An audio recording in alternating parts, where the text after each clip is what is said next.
What's up everyone? In this video we're going to be installing these Roadrunner fiberglass fenders on our 2005 Toyota Sequoia. So for the last year that we've owned this car, it's honestly been pretty good. There's really no other car that we've had interest in since getting this one.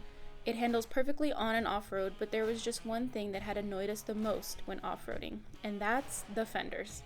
With the 35s we had a lot of rubbing, but we took care of that problem with a little bit of hitting and a little bit of cutting. The real problem was whenever we would hit dips or whoop-de-doos, the tire would flex up and slam into the fender.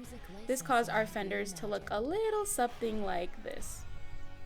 Our fenders are now permanently bent outwards and make horrible sounds when we go to open each door. Now what would be the sound decision here? Going back to smaller tires that we already own, or buying new fenders so we won't have any more problems? Well, we went with buying the new fenders. So that's where these fiberglass fenders come in. They are from Roadrunner Fiberglass and are actually made for the Toyota Tundras.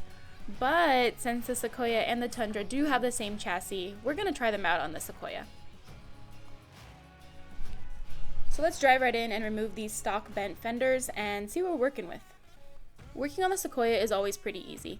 To remove the fenders, you only have to remove these 10mm bolts located here, here, and here, and a few other places. Well, you get it. Just remove anything that looks like it's holding the fender on. While you are removing the bolts, you'll soon realize that the headlights need to be removed as well. Just be careful with these since they do have some clips that can be easily broken. Trust me, ours are completely gone.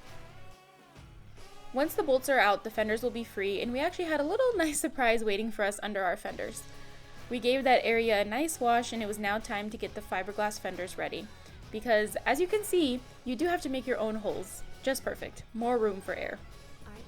When installing these fenders, you are soon going to realize that most of the panels aren't straight and it's nearly impossible to line everything up.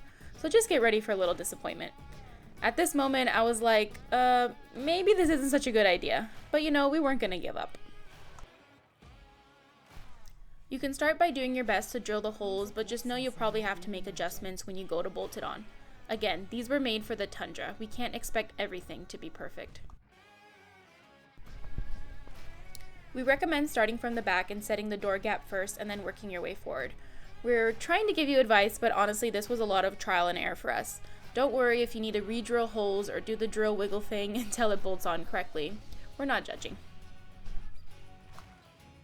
Honestly, at some point during the installation you will give up and call it a day, since no matter how many times you try to adjust them, they will never be perfectly straight. We actually resorted to using sandpaper to straighten our door panel line since these fenders are kind of wavy. But what do you think about how we did?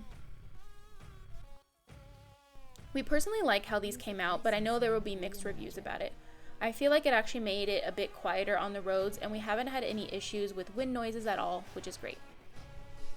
We haven't had a chance to take it off-roading and test it out on some whoops, so for now just enjoy this montage of us flying over speed bumps.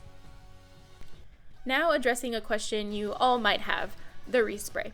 Since we have a white car, we're most likely not going to be painting these fenders, but if you're picky and want a perfect paint job, we understand, and we actually got a quote on these for about $400 to get them repainted to factory color.